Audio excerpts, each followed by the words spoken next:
ఓ హరే కృష్ణ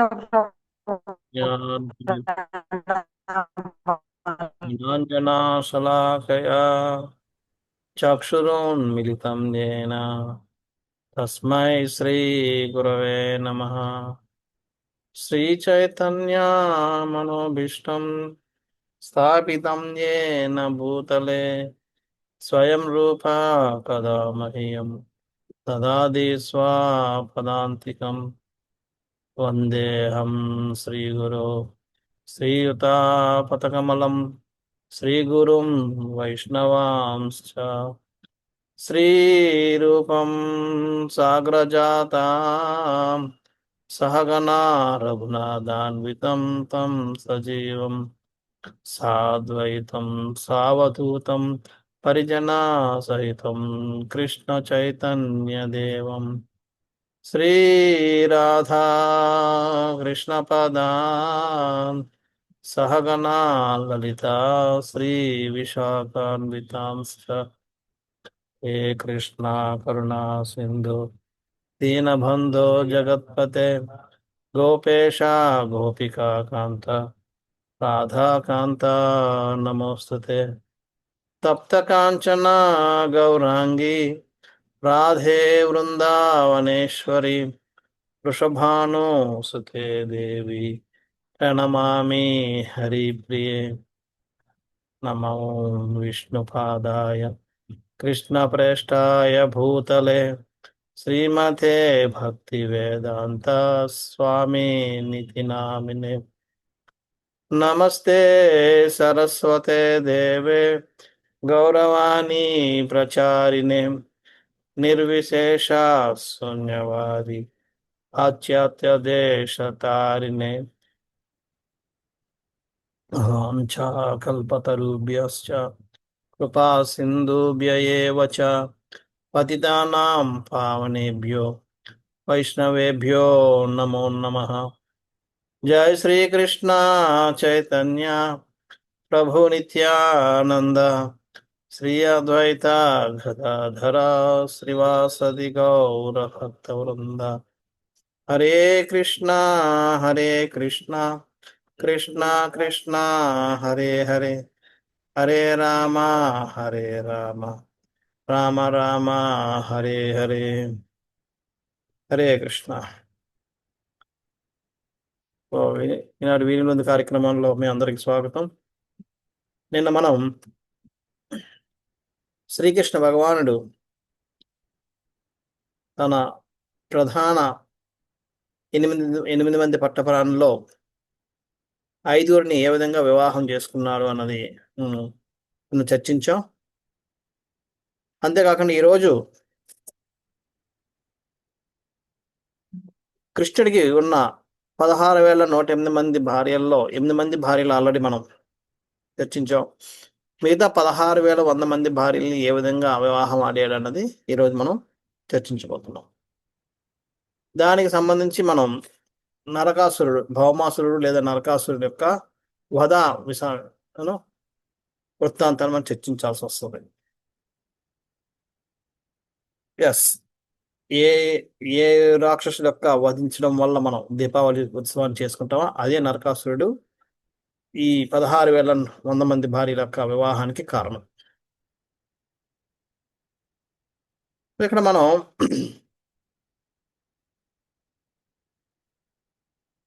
నరకాసురుడు తన తపోశక్తి వల్ల వరాలను పొంది ఎంతో బలవంతుడిగా అవడం వల్ల వరుణదేవుని యొక్క సింహాసనంపై ఉన్న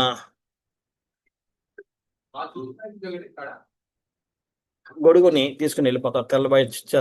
తెల్ల శ్వేత ఛత్రి అంబ్రెల్లా గొడుగు తీసుకెళ్ళిపోతారు. యాక్చువల్గా ఒక రాజుకి ఎక్కడికైనా వెళ్ళినప్పుడు 3 ముఖ్యమైన ఉంటాయి రాజు కంటే. ఒకటి ఏంటంటే ధ్వజం, జెండా. రెండోది గొడుగు, ఆ రాజు మీద పెట్టుకున్న గొడుగు. మూడవది కిరీటం.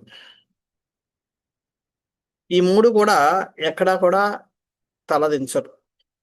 అందుకనే చాలాసార్లు మనకి కృష్ణ దశస్కందంలో మనకు వర్ణన వస్తుంది. రాజులందరూ వారి కిరీటాలు కృష్ణుని పాదాల దగ్గర పెట్టారని చెప్పి. అంటే అర్థం ఏంటంటే వాళ్ళు ఆ కిరీటం అంటే దాని యొక్క కిరీటం అన్నది రాజరికానికి, అధికారానికి ప్రతీక. దాని అంతటిని మేము మీకు సరెండర్ చేస్తున్నాం, మీకు సమర్పిస్తున్నాం, మీ కాళ్ళకి అది మేము సమర్పించుకుంటున్నాం అని చెప్పడం అనమాట. ఆ కిరీటం దాని దగ్గర పెట్టడం అంటే. అందుకనే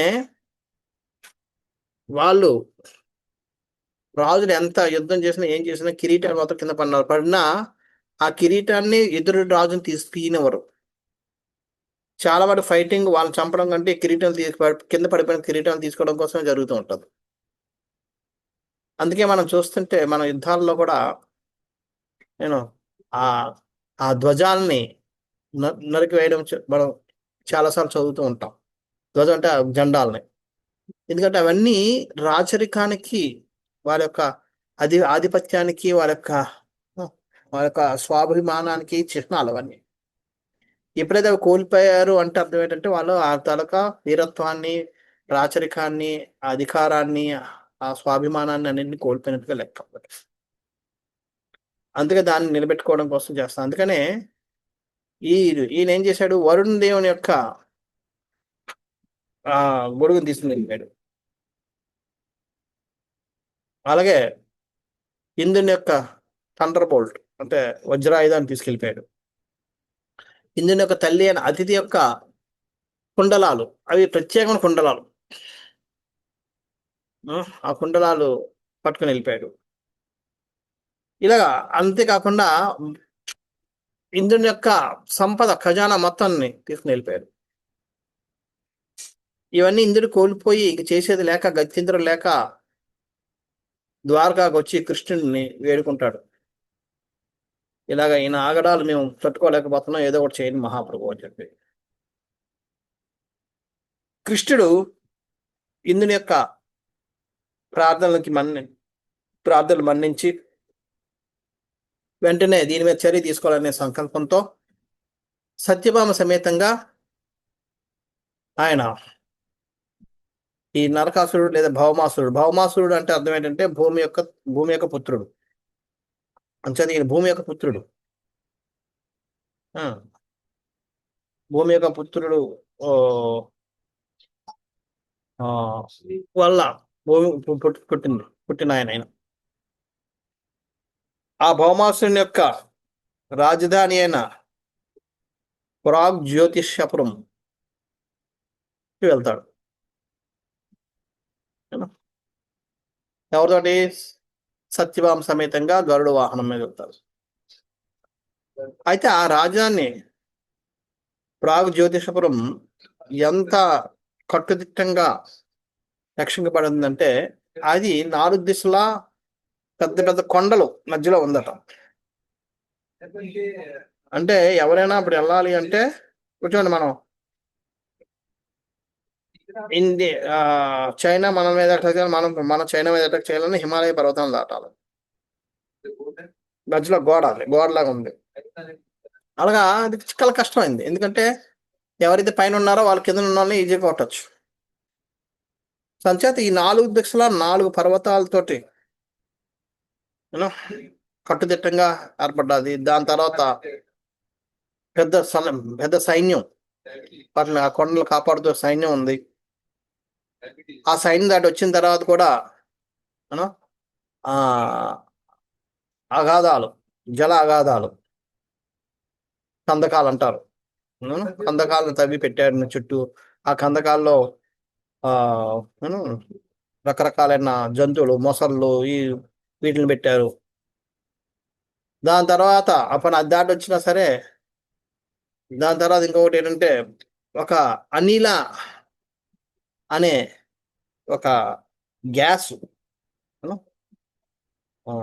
వాయు పదార్థాన్ని నింపి పెట్టాడు. అది పీల్చగానే జనాలు చనిపోతారు. విషపూరితమైన గ్యాస్.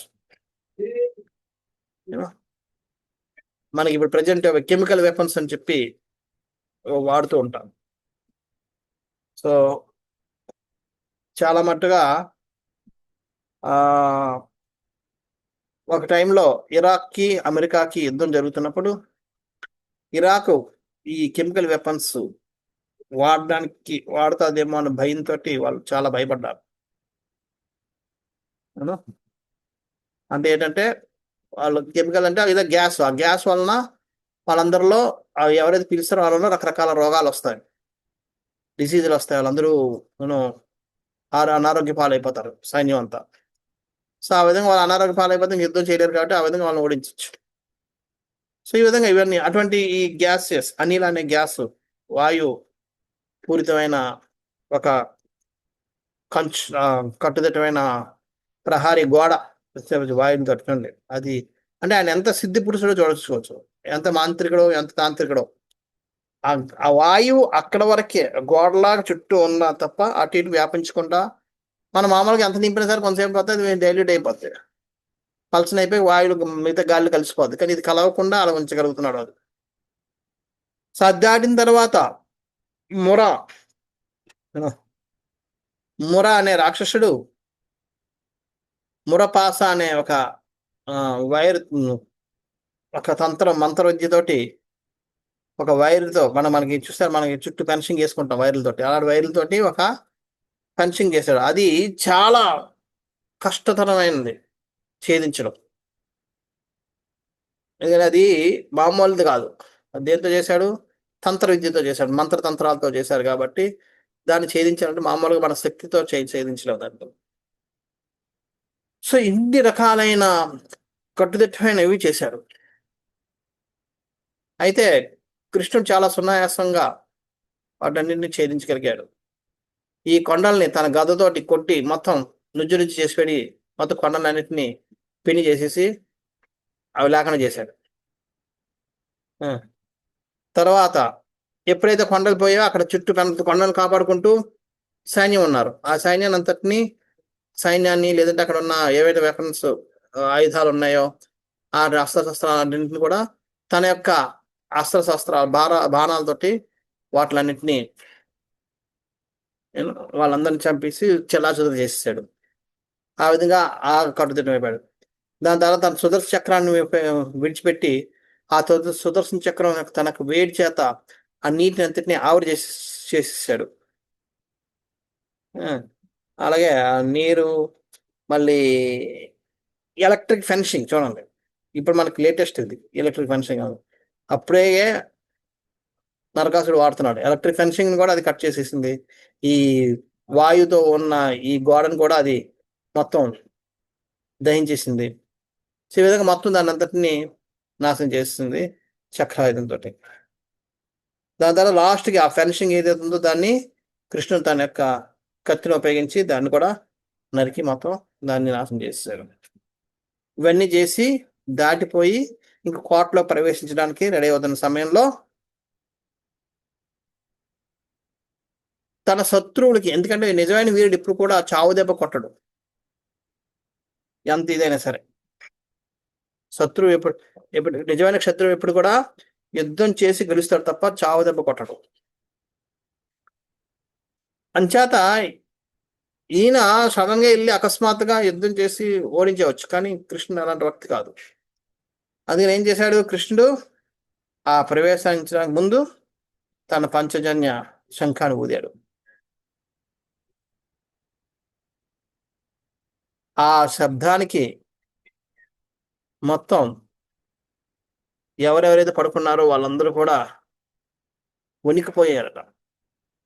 అంతవరకు వాళ్ళకున్న ధీమా, మమ్మల్ని ఎవరు ఓడించలేరు, మాకు ఇంక తిరిగి లేదు,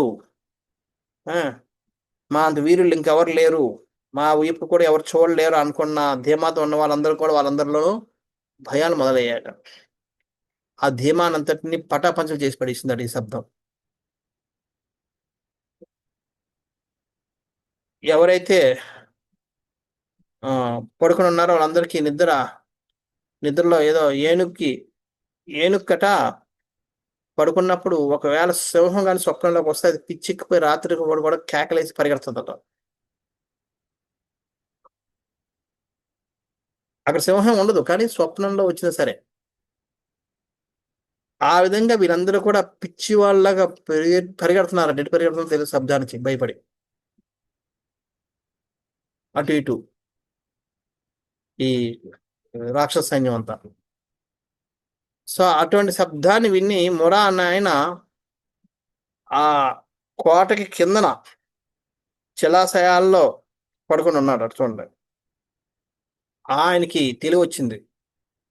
వచ్చి ఎవరు ఈయన, మా రాజ్యానికి వచ్చి మాకే ఇంత ఛాలెంజ్ చేసే స్థాయిలో ఉన్నవాడు ఎవడని చెప్పి కోపంగా రెండు కళ్ళు ఎర్రగా నేను అంటే అగ్ని గుండాల్లాగా అగ్ని కణాలు అంటే బొగ్గులు ఎర్రగా కాలిన బొగ్గులు ఎలాగైతే పెట్టుకుంటే ఎలా ఉంటుందో అంత ఆ విధంగా అంత ఎర్రగా కాళ్ళు రెండు కళ్ళు అన్నాయట. కోపంతో బుసలు కొడుతూ వచ్చాడట బయటికి. ఆయన ఎలాగున్నాడు అంటే ఆయన ఫస్ట్ ఆఫ్ ఆల్ జలాల్లో నివసిస్తూ ఉన్నాడు, పడుకుని ఉన్నాడు. ఎంతో తేజవంతంగా ఉన్నాడట. సూర్యునైనా చూడొచ్చు కానీ ఆయన్ని చూడలేకపోతున్నామట. అంత తేజవంతంగా వెలిగిపోతున్నాడు, అంత తేజస్తో. ఆయనకి ఎవరు కూడా అంటే చెప్తారు,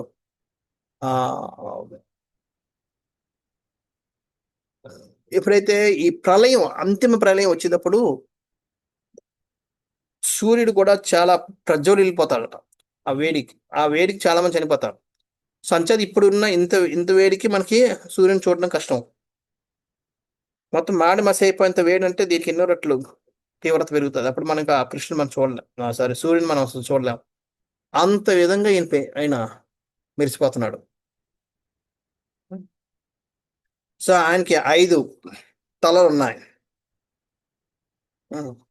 ఆ 5 తలలతో పాటు ఒక త్రిశూలాన్ని పట్టుకుని బయటకు వచ్చాడు. వచ్చి చూడగానే ఎదురుగా సత్యభామ సమేతంగా కృష్ణుడు గరుడ వాహనం మీద నిలబడి ఉన్నాడు. మనం చూడగానే ఆయనకి అనిపించిందట, నల్లని మేఘం ఒక ఇది మెరుపు తీగతోటి సూర్యుని మీద కూర్చుని వచ్చినట్టుగా అనిపించిందట. అంటే సూర్యుడిలాగా చాలా ప్రకాశవంతంగా గరుత్మంతుడు ఉన్నాడు. నల్లని మేఘంగా కృష్ణుడు కనబడుతున్నాడు. ఆమె సత్యభామ మెరుపు తీగ వలె వెలిగిపోతుందట. సో ఈ విధంగా అది చూసి ఒక క్షణం పాటు చాలా ఆనందించాడు. కానీ ఎవరికైతే అందుకనే భగవద్గీతలో కృష్ణుడు 100 సార్లు చెప్తాడు, అనసూయ అసూయలేంది. అలాగే భాగవతం కూడా నిర్మత్సరాణం సతం ఈ ఎందుకంటే ఏమాత్రం మనలో అలాగే నువ్వు నా మీద అసూయ లేదు కాబట్టి నువ్వు దీన్ని అర్థం చేసుకుంటావు అని చెప్పి కూడా కృష్ణుడు చాలాసార్లు రకరకాలుగా చెప్తాడు. చేత ఎప్పుడైతే కృష్ణుడి మీద ద్వేషం ఉంటుందో ఆ ద్వేషం వల్ల కృష్ణుడి యొక్క గొప్పతనాన్ని కానీ కృష్ణుడి యొక్క ఆనందాన్ని కానీ కృష్ణుడి యొక్క ఆనందాన్ని కానీ మనం భోగించలేము, మనం ఆస్వాదించలేము, దాన్ని గుర్తించలేము, దాన్ని పూజించలేము, దాని అనుభూతి పొందలేము. అంచేది ఈయన అంత అందమైన రూపాన్ని చూశాడు, బాగుంది అనుకున్నాడు, కానీ ఈ ఈర్ష్య వల్ల దాన్ని పక్కన పెట్టేసి యుద్ధాన్ని బయలుదేరాడు. ఇంకా భరించలేకపోయాడు. నా రాజ్యంలోకి నా అనుమతి లేకుండా ఎవడు వచ్చాడు అంటే ఆయన సర్వసేనాధిపతి అని చెప్పాడు. నేను చూస్తాను చూడని చెప్పి ఆయన త్రిశూలాన్ని తిప్పుతున్నాడట. ఆ తిప్పుతుంటే ఆ తిప్పుదానికి బుష్ అంటే సౌండ్ వస్తుంది తిప్పినప్పుడు అని చెప్పి ఆ సౌండే మొత్తం ముల్లోకాలు నిండిపోయి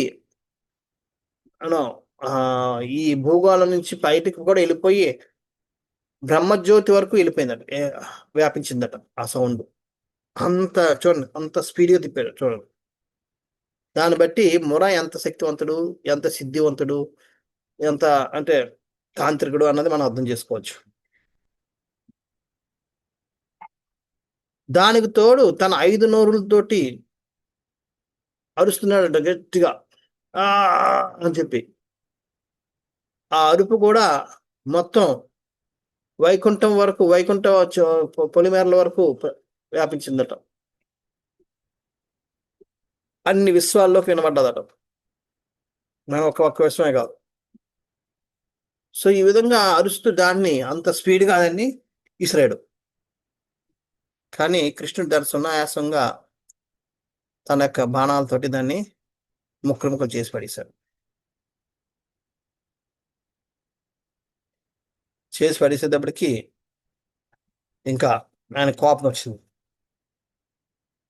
కోపం వచ్చి ఇంకా కృష్ణుడి మీదకి గద పట్టుకుని పరిగెట్టుకుని వస్తున్నాడు.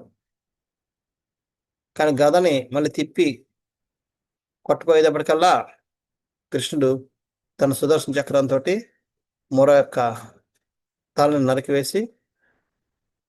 నరికివేస్తాడు. నరికివేయగానే ఆ ఆయన యొక్క శరీరం, దేహం, అంటే శిరస్సు లేని దేహం, ఎలాగైతే కొండ చర్యలు ఇరగొట్టిన తర్వాత కొండ చర్యలు లేని పర్వతం ఏ విధంగా కింద పడుతుందో ఆ విధంగా కింద పడ్డది నీళ్ళలో. ఏ నీళ్ళలో ఆయన చేతి బయటకు వచ్చాడో ఆ నీళ్ళలో మళ్ళీ తిరిగి. అది చూసి అక్కడున్న సైనికులందరూ ఆహాకారాలు కొట్టుకుంటూ, కొంతమంది కృష్ణ మీదకి వచ్చారు, కొంతమంది ఏమో పరిగెట్టారు భయపడి, కొంతమంది అమ్మో నాయన ఆయన వెనకాతల ఆయన చనిపోయారని ఏడుస్తూ కూర్చున్నారు, ఇలా రకరకాల కూర్చున్నారు. కానీ ఆయనకి, ఆ మొరాకి 7 మంది పుత్రులు ఉన్నారు. వాళ్ళ పేరు తామ్ర, అంతరిక్ష, శ్రవణ, విభావసు, వసు, నభస్వాన్, అరుణ. ఇలాగా ఈ 7 కూడా భౌమాసురుని ఆజ్ఞ మీదకి కృష్ణుని మీద దండయాత్రకు వచ్చారు. అప్పుడు ఈయన ముఖ్య సర్వసేనాధిపతి కాబట్టి, సర్వసేనాధిపతి చనిపోయాడు కాబట్టి వేరే వాళ్ళు కావాలి కాబట్టి పీఠ అనే ఒక ఆయన్ని సర్వసేనాధిపతి చేశాడు భౌమాసురుడు. ఈ పీఠ అనే రాక్షసు యొక్క ఆధ్వర్యంలో 7 వచ్చి కృష్ణుని మీద దండయాత్రకు వచ్చారు. వాళ్ళు 7 వస్తూనే వాళ్ళు బాణాలు విసరడం మొదలుపెట్టారు. చెప్తారు కృష్ణుడు ఈ 7 ప్లస్ వాళ్ళ సైన్యం అందరూ ఏకధాటిగా కృష్ణుడి మీదకి వాళ్ళ ఆయుధాలని, వాళ్ళ యొక్క ఏంటంటే త్రిశూలాలని, గదల్ని, శూలాలని ఏ దొరికితే అవి విసురుతున్నారు. కృష్ణుడు ఎంత నేర్పరి అంటే ప్రతి ఒక్క ఆయుధాన్ని 3 బాణాలతో కొట్టి కింద కొల్చాడట. అంటే ఎంత ఫాస్ట్గా ఆయన బాణాలు వేసి ఉండొచ్చు అర్థం చేసుకోవచ్చు. అంతేకాదు వాళ్ళు ఇసిరిసారు, అక్కడి నుంచి ఇక్కడికి వచ్చే లోపు, అంటే ఆయుధాలు ఆ పక్షం నుంచి ఈ పక్షానికి వచ్చే లోపు కృష్ణుడు ఎవరైతే ఆయుధాలు ఇస్తారో వాళ్ళని కూడా చంపేశాడు, తర్వాత ఈ ఆయుధాలను కూడా కొట్టాడు. సో ఆ విధంగా అంత ఫాస్ట్గా, అంత నేర్పరితనంతో కృష్ణుడు బాణాలను వదలడం మొదలుపెట్టాడు. ఇంకా దానికి కొంతమంది ఆ సైన్యంలో కొంతమందికి తలలు తెగిన వాళ్ళు, కొంతమంది చేతులు తెగిన వాళ్ళు, కొంతమంది నడులు తిరిగిన వాళ్ళు, కొంతమంది కాలు తెగిన వాళ్ళు, కొంతమంది ఇలా రకరకాలుగా మొత్తం అదంతా ఒక అవయవాల గుట్టలా తయారైంది. మృతదేహాలతోటి, విడిపోయిన కాళ్ళతోటి, చేతులతోటి, నడులతోటి, తలలతోటి, ముండాలతోటి, ఇలాగా ఆయుధాలు, కొన్ని చేతిలో కత్తి పట్టుకొని చేయి కింద పడి ఉంది, అలాగా రకరకాలు. వీళ్ళందరూ 7 చంపేశాడు. ఇంకా పీఠ వస్తే పీఠాన్ని కూడా చంపేశాడు. ఇది చూసేటప్పటికి ఇంకా భౌమాసుడికి చాలా కోపం వచ్చింది.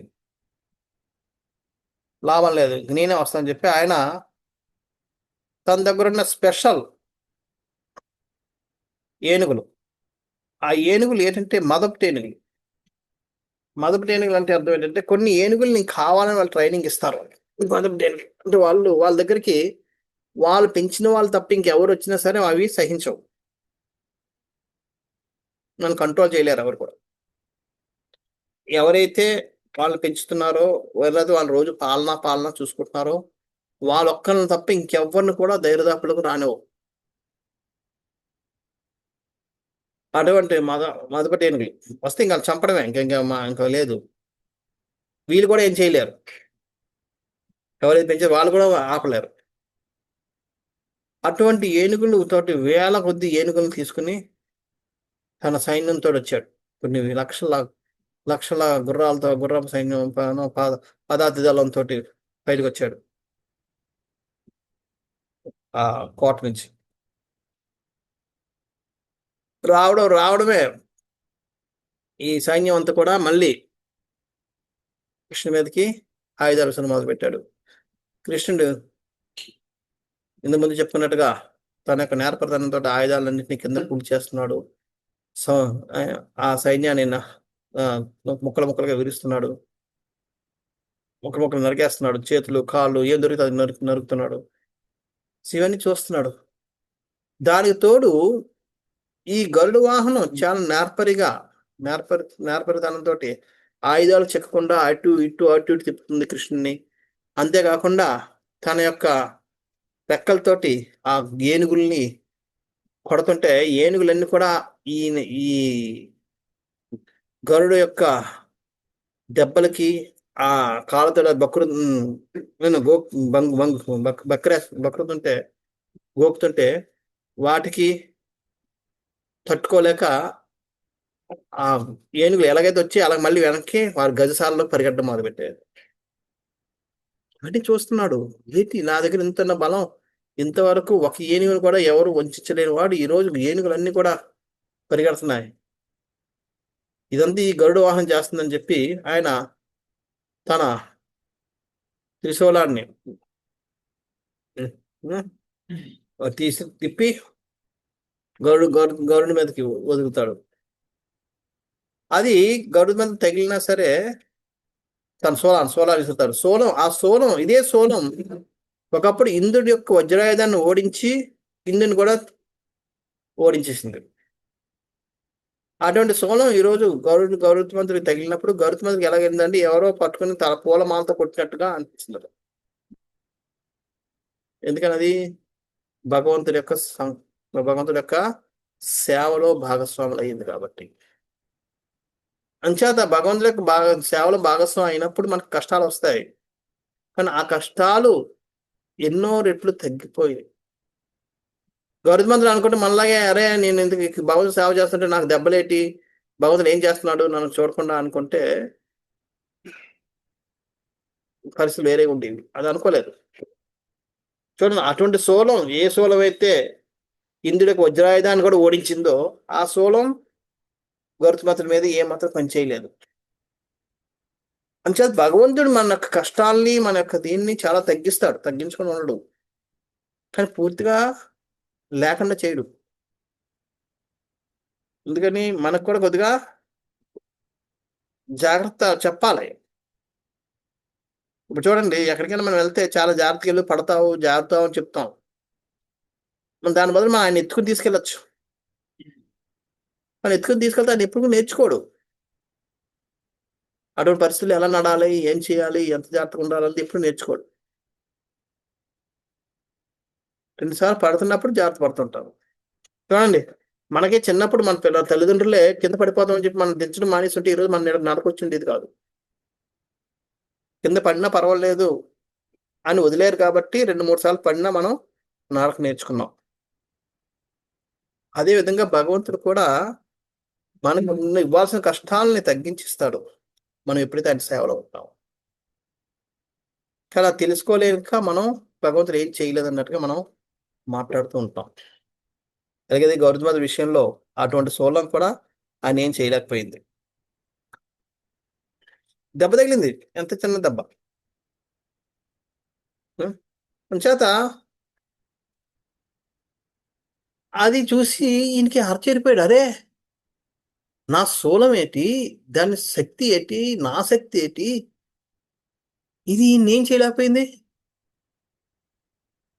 ఇదే సోలం ఒకప్పుడు ఇంద్రుడికి వజ్రాయుధాన్ని ఓడించి ఇంద్రుడు నాకు లొంగిపోయేటట్టు చేసిందే, ఆ శూలం గరుత్మంతుని ఏమి చేయలేకపోయింది అని చెప్పి ఆశ్చర్యపోయి ఆలోచిస్తున్నాడు. ఆలోచించడం కాకుండా దాంతో కోపం వచ్చింది. ఇంకా ఈలోపు ఇంకా కృష్ణుడేమో తన మట్టుకు తాను ఈ సైన్యాన్ని నరకడం మొదలు పెట్టుకున్నాడు, దాంట్లో ఉన్నాడు. ఆ చూస్తున్నాడు, ఒక పక్క కృష్ణ చేస్తుంటే కృష్ణ కోపం వచ్చింది. పరిగెట్టుకొని వచ్చి ఇంకా గదతో కొట్టబోయాడు, గద తీసుకుని రాబోయాడు. అది తీసుకొని కొడదామనే లోపే గదని ముక్కలు ముక్కలు చేసి పడేశాడు. ఇంకా అటు చూసి వచ్చేసి ఆయన త్రిశూలాన్ని తీసుకున్నాడు. త్రిశూలం తీసుకుంటే త్రిశూలాన్ని కూడా చేశారు. దానికి ముందు యాక్చువల్గా చెప్తారు సార్, ఆయన వస్తూ శతాగ్ని అని చెప్పి ఒక తన పవర్ఫుల్ అస్త్రాన్ని వదులుతాడు, రావడమే. కానీ కృష్ణుడు దాన్ని తన బాణాలతో 3 ముక్కలు చేసి పడేస్తాడు. ఆ పడేసి అది చూసి అది ఆశ్చర్యపోయి చూస్తున్న లోపు గౌతమతిని గమనిస్తాడు. సో గౌతమతి గమనించి గౌతమతి మీద అటాక్ చేయడం మొదలు పెడతాడు. తర్వాత మన కృష్ణ మీద అటాక్ చేస్తాడు. తన కృష్ణ భామాసుడు ఏ ఆయుధం ఎత్తుతున్నాడో ఆ ఆయుధం వదిలే లోపే కృష్ణుడు దాన్ని నుజ్జునం చేసి పడేస్తున్నాడు. ఇంకా ఏం చేయాలో అర్థం అవడం భామాసురుడికి. ఆయన ఏం చేశాడంటే ఇంకా అంతర్ధానం అయిపోయి పైనుంచి పైనుంచి ఆయుధాలను కురిపించడం మొదలుపెట్టాడు.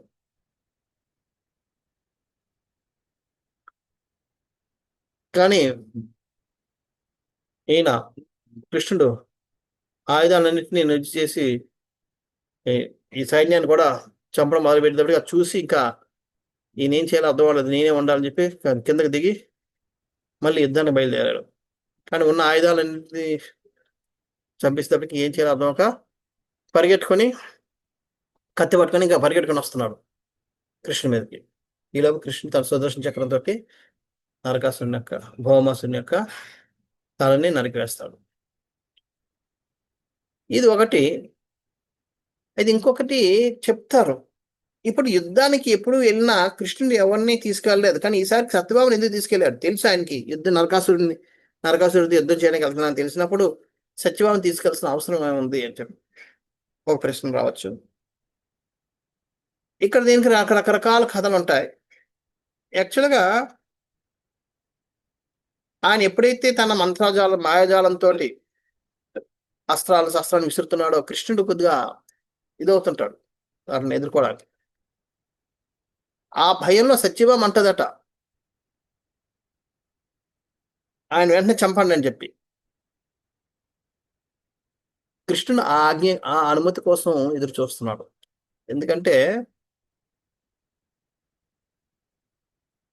కృష్ణుడు వరహదేవుడు భూమాతకి ఒక వరం ఇస్తాడు. ఆయన ఎందుకని ఆ భూదేవి యొక్క పుత్రుని ఎవరిని కూడా ఆమె అనుమతి లేకుండా చంపను అని చెప్పి. అంచేత ఆయన చంపడం లేదు భౌమాసురుణ్ణి. సత్యభామ భూదేవి యొక్క అంశం, లేకపోతే భూదేవి సత్యభామ యొక్క అంశం అలాగనుకున్నాం. అంచేత ఎప్పుడైతే సత్యభామ చంపని చెప్పిందో ఆ భూదేవి చెప్పడంతో సమానం. భూదేవి సత్యభామ అంశం కాబట్టి అందుకని ఆ అనుమతి కోసం ఆయన వెయిట్ చేశాడు. అదే సత్యభామ అక్కడ ఉండకపోతే ఆ అనుమతి వచ్చిండేది కాదు, ఈయన చంపలేకపోయేవాడు. అందుకని సత్యభామని తీసుకెళ్ళాడు. కొంతమంది చెప్తారు కృష్ణుడు సమస్య వెళ్ళిపోతే సత్యభామ యుద్ధం చేసిందని చెప్పి. అది భాగవతంలో లేదు, కాకపోతే దాన్ని మనం ఏ విధంగా అర్థం చేసుకోవచ్చు అంటే అది కూడా కృష్ణుడు కావాలని సమస్యలు పోయి ఉంటాడు. ఎందుకంటే ఆ విధంగా సత్యభామ చంపడానికి సంసిద్ధం అయినప్పుడు ఇంకా ఆమె చంపాలనుకుంది కాబట్టి ఆమెకు సాయం చేసినట్టుగా ఈయన వెళ్ళి మళ్ళీ లేచి యుద్ధం చేసి సత్యభామ కోరిక మీదకు ఆయన వధిస్తాడు. సో ఈ విధంగా మనం అంటే అక్కడ భూమాత నుంచి పర్మిషన్ కోసం సత్యభామను తీసుకుని వెళ్ళాడు. అదొకటి కారణం చెప్తాడు. రెండో కారణం ఎందుకు తీసుకెళ్ళాడంటే ఇంకోటి చెప్తారు ఏంటంటే ఓసారి నారదముని స్వర్గవాసం నుంచి వస్తూ ఓ పారిజాత పుష్పాన్ని తీసుకుని వస్తాడు. తీసుకుని వచ్చి ఆ పుష్పాన్ని కృష్ణుడికి అర్పిస్తాడు. కృష్ణుడు అర్పిస్తే కృష్ణుడు ఏం చేస్తాడంటే తన ప్రధాన పట్టపురాణి అయిన రుక్మిణీదేవికి అది ఇస్తాడు. ఆ పుష్పం, పారిజాత పుష్పం. అది సత్యభామ కోపం వస్తుంది. కోపం వచ్చి అడుగుతుంది. దానికి ఏంటంటే ఆవిడని శాంతించజేయడానికి కృష్ణుడు అంటాడు, అరే నీకు ఒక పువ్వేం కర్మ, నీకు మొత్తం చెట్టు తీసుకొచ్చి ఇస్తానని చెప్పి. అంచేది ఎలాగో ఇప్పుడు నరకాసురుడిని వధించిన తర్వాత ఆ దుద్దులు, అతిథి యొక్క దుద్దులు ఇవ్వడానికి స్వర్గలోకం వెళ్ళాలి కాబట్టి వెళ్ళి తన యొక్క కోరిక ప్రకారం ఆ పారిజాత పుష్పాన్ని వృక్షాన్ని కూడా తీసుకురావచ్చు అన్న ఉద్దేశంతో సత్యభామ తీసుకెళ్ళాడు అని చెప్పి ఇలాగ 2 కారణాలు చెప్తారు. ఏదైతేనే సత్యభామ కోరిక మీదకి నరకాసురుడిని వధిస్తాడు. వధించేటప్పటికి భూదేవి వెంటనే వస్తుంది. వచ్చి ఆయన తన కుమారుడైన భౌమాసురుడు దొంగలించిన ఆ గొడుగుని, వజ్రాయుధాన్ని, దుద్దుల్ని అన్నిటినీ తీసుకొచ్చి ఇస్తుంది. ఇచ్చి ఎన్నో ప్రార్థనలు చేస్తుంది. చేసి తన పుత్రుడిని క్షమించమని వేడుకుంటుంది. క్షమించి ఉద్ధరించమని వేడుకుంటుంది. కృష్ణుడు ఆమె యొక్క కోరిక మీదకు ఆయన క్షమించి ఆయనకి ముక్తిని ప్రసాదిస్తాడు. అంతేకాకుండా విన్న తర్వాత ఆమె నరకాసురుని యొక్క కుమారుడు ఇంకొకటి ఉంటాడు, భగదత్తుడు. ఆ భగదత్తుడు ని తీసుకొచ్చి ఈయన ఆశీర్వదించి ఈయన సింహాసనం మీద కూర్చోబెట్టి ఈయనకు నువ్వు ఆశీర్వదించని చెప్పి రిక్వెస్ట్ చేస్తుంది. ఆమె కోరిక ప్రకారం కృష్ణుడు ఆయన్ని రాజుగా చేసి ఆయన దీవిస్తాడు. భగదత్తుడు కృష్ణుని సాధారణంగా లోపలికి ఆహ్వానిస్తాడు. ఆహ్వానించిన తర్వాత కృష్ణుడు లోపలికి వెళ్ళి అక్కడ ఉన్న ఒక స్పెషల్ 64 ఏనుగులు, ఐరావతపు సోదరులు అనుకోవచ్చు. ఒక తెల్లటి ఏనుగులు, ఒక కేనికి 4 దంతాలు ఉన్నాయి. అటువంటి ఏనుగుల్ని, 64 ఏనుగుల్ని, అలాగే తన కొంత ధనాన్ని ఇటన్నిటిని కూడా ద్వారకాకు తీసుకెళ్తాడు. తీసుకెళ్ళినప్పుడు అక్కడ కృష్ణుడు గమనిస్తాడు 16,100 మంది అతి సుందరమైన రాకుమార్తెల్ని భౌమాసురుడు దొంగలించి జైల్లో పెట్టి బందీలుగా ఉంచాడు. అది తెలిసిన వాడిని విడిపించడానికి వెళ్ళినప్పుడు వాళ్ళందరూ ఈ పురుషోత్తముడైన మగధీరుడు అంటే ఎలాగుండాలో అనిపించేటట్టుగా, ఇలాగుండాలరా అనిపించేటట్టుగా ఉన్న ఈ మనిషిని చూసి వాళ్ళందరూ వెంటనే ఈయన నా భక్తి అయితే బాగుండని చెప్పి వెంటనే మనస్ఫూర్తిగా ఆయన్ని కృష్ణుని వేడుకోవడం మొదలుపెట్టారు. ఇక్కడ చెప్తారు, నరకాసురుడు ఓన్లీ రాకుమారులను ఒక్కరిని తీసుకురాలేదు, ముని కుమార్తెల్ని, దేవతా కుమార్తెల్ని, అలాగే కాకుండా కొంతమంది రాక్షస కుమార్తెలను కూడా తీసుకుని వచ్చేసాడు. ఎవరెవరు అందంగా ఉన్నారో అందరిని తీసుకొచ్చి దొంగలించడం మొదలుపెట్టి, దొంగలకు తీసుకొచ్చి బందీలు తీసి లోపల పెట్టేశారు, ఖైదీలో పెట్టారు. ఈ విధంగా వాళ్ళందరినీ తీశారు. వీళ్ళందరూ కూడా ఒక్కరు కూడా ఇది కాకుండా అందరూ కృష్ణుడు తన భర్త అవ్వాలని చెప్పి కోరుకున్నారు. పరమాత్మగా ఆయన అందరు హృదయాల్లో ఉన్నాడు కాబట్టి వాళ్ళ హృదయాలు తెలుసుకొని వాళ్ళందరినీ కూడా వెంటనే చెరసాలను విడిపించి మంచిగా బట్టలు స్నానాలు చేయించి బట్టలు వేసి అవన్నీ చేసి వాళ్ళందరినీ పల్లకి లెక్కించి ద్వారకా నగరానికి పంపించారు. పంపించిన తర్వాత ఈ భగదత్తుని పట్టాభిషేకం చేసి ఆయన ఆశీర్వదించి ఆయన కూడా ద్వారకా నగరానికి వచ్చేసాడు. వచ్చిన తర్వాత పండితులతోటి సంప్రదిస్తే ఆ పండితులు చెప్తారు 16,000 మందిని ఒక్కసారి ఒకే ముహూర్తంలో వివాహం చేసుకోవాలని చెప్పి. ఎలా సాధ్యం అనుకుంటారు, కానీ ఈయన 16,000 మందికి 16,100 మండపాలు ఏర్పాటు చేస్తాడు. ఆ 16,100 మండపాల్లో 16,000 కృష్ణులుగా వెళ్తాడు. వెళ్ళి 16,000 కృష్ణులు 16,000 రకాలుగా వ్యవహరిస్తున్నారు అక్కడ. ఇక్కడ విశ్వనాథ్ చక్రవర్తి ఠాకూర్ వాళ్ళు, శ్రీధర స్వామి వీళ్ళు చాలా వివరణ ఇస్తారు ఈ ఈ అవతారాల కోసం. ఇవి ప్రతిరూపాలు కాదు. ఒక మనిషి ప్రతిరూపాన్ని తయారు చేయగలడు గానీ, ఇంకొక మనిషిని సృష్టించలేడు. ఒక మనిషి నుంచి ఇంకో మనిషి రాలేడు. ఒక జీవుడి నుంచి ఇంకో జీవుడు రాలేడు. ప్రతిరూపాన్ని సృష్టించగలడు. ప్రతిరూపం అంటే అర్థం ఏంటి? ఇప్పుడు మన ఒక ప్రతిబింబం అద్ మనం అద్దంలో పడతది. ఇక్కడ ఒక అద్దం పెట్టిన ఇక్కడ ఒక అద్దం పడితే ఇక్కడ పడతది, ఇక్కడ పడతది. మనం చెయ్యెత్తితే ఆ ప్రతిబింబం కూడా చెయ్యెత్తుతది. ఈ ప్రతిబింబం కూడా చెయ్యెత్తుతది. అంతేగాని ఒక ప్రతిబింబం చెయ్యెత్తి ఇంకో ప్రతిబింబం చెయ్యి దించి ఉండలేదు అలాగా. ఇవన్నీ ప్రతిరూపాలు, ప్రతిబింబాలు. కానీ కృష్ణుడు చేసినప్పుడు అలా లేవు. కృష్ణుడు దాంట్లో 16,100 మంది కృష్ణులుగా ఆయన విస్తరించినప్పుడు, ఒక కృష్ణుడు తాళి కడుతున్నాడు, ఇంకో కృష్ణుడు జడ పట్టుకున్నాడు, ఇంకో కృష్ణుడు ఏదో పెడుతున్నాడు. ఇలా రకరకాలుగా చేస్తున్నారు. అందరూ ఒకలాగే ఉండలేదు. అది మనుషులైతే తాళి కడితే అందరూ తాళి కడతారు. ఎందుకంటే అక్కడ ప్రతిబింబాలు అవి ఒరిజినల్ రూపం ఏది చేస్తే మిగతా రూపాలన్నీ అవే చేస్తారు. ప్రతిరూపాలన్నీ అలాగే చేస్తారు. ప్రతిబింబాలన్నీ అలాగే ఉంటాయి.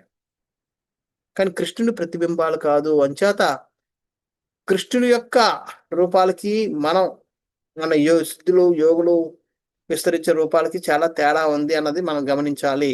రెండింటిని ఒకటే స్థాయిలోకి మనం పరిగణించడానికి లేదు అని చెప్పి చాలా విపులంగా వివరించి చెప్తారు విశ్వనాథ్ చక్రవర్తి ఠాకూర్, శ్రీధర స్వామి వారు. అంచేత ఆయన 16,100 మంది మండపాల్లో 16,100 మంది కృష్ణులుగా ఆయన విస్తరించాడు.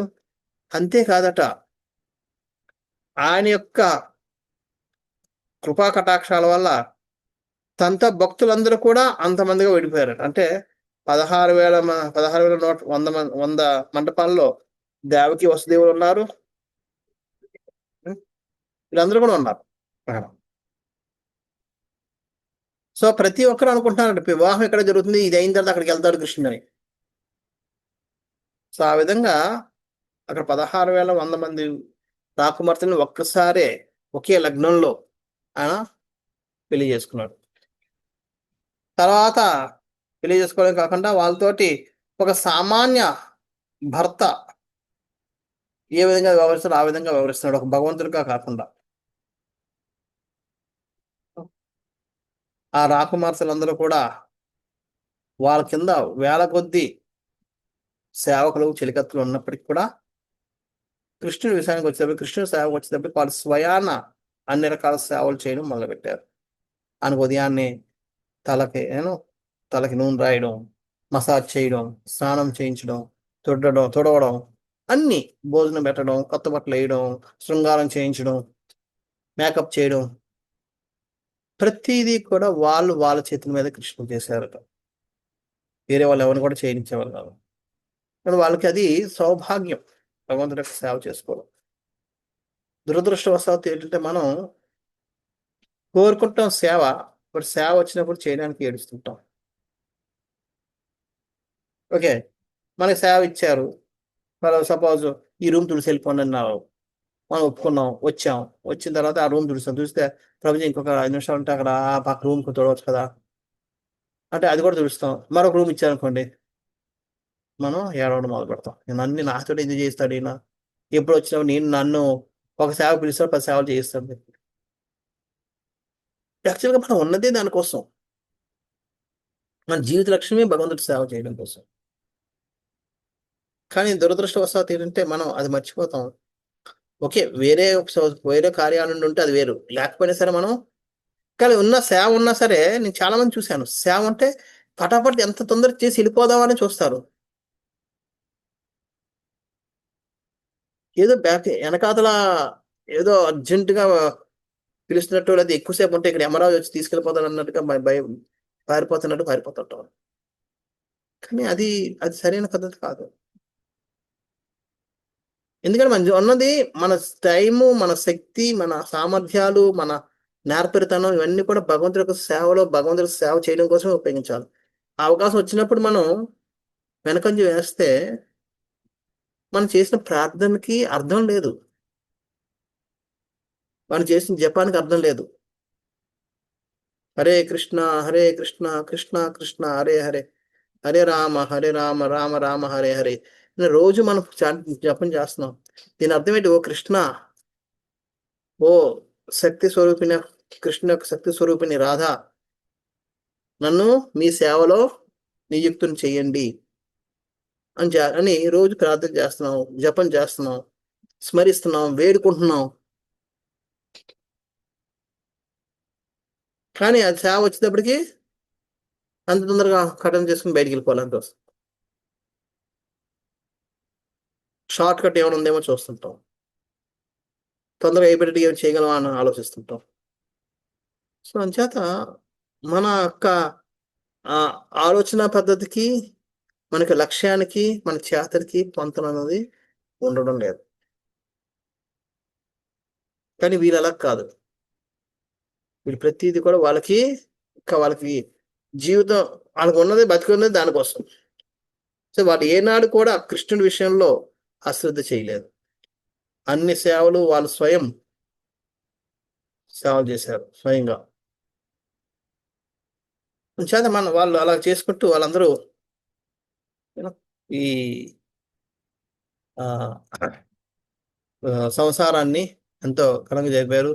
తర్వాత చెప్తారు, ప్రతి ఒక్కరికి 10 మంది పిల్లలు, మళ్ళీ వాళ్ళకి ఆ 10 మంది పిల్లలకి ఇంకో 10 మంది పిల్లలు, ఇలాగా తన సంతాన అభివృద్ధి అనేది జరిగింది. ఈ విధంగా కృష్ణుడు 16,108 మంది భార్యల్ని వివాహం చేసుకున్నాడు. ఈ నరకాసురుని వధించినందుకు దేవతలు, ఋషులు అందరూ కూడా ఆహాకారాలు పడతారు. ఆహా ఆహా అంటే, ఆహా ఆహా అంటే అయ్యో అయ్యో అని. అదేంటి నరకాసురుడు చేస్తే అయ్యో అయ్యో అంటారు ఏంటి? అక్కడ చెప్తారు, అయ్యో అయ్యో అనడం ద్వారా కృష్ణుడి యొక్క గొప్పతనాన్ని చాటుతున్నారు వాళ్ళు. కృష్ణు మీద అది నరకాసురుడి మీద వాళ్ళు సింపతి చూపించడం లేదు, సానుభూతి చూపించడం లేదు. అయ్యో ఎంత మూర్ఖుడు, ఇంత ఇంత మూర్ఖుడిని మళ్ళీ చంపాడే కృష్ణుడు అని చెప్పి. ఆ విధంగా వాళ్ళు ఎందుకు చెప్తారు. తర్వాత భూదేవి వచ్చిన తర్వాత దాన్ని వెళ్ళి కృష్ణుడు అక్కడికి వెళ్తాడు. సారీ, దేవతాలోకానికి వెళ్ళి ఇంద్రుడికి అవన్నీ సమర్పిస్తాడు. వస్తూ వస్తూ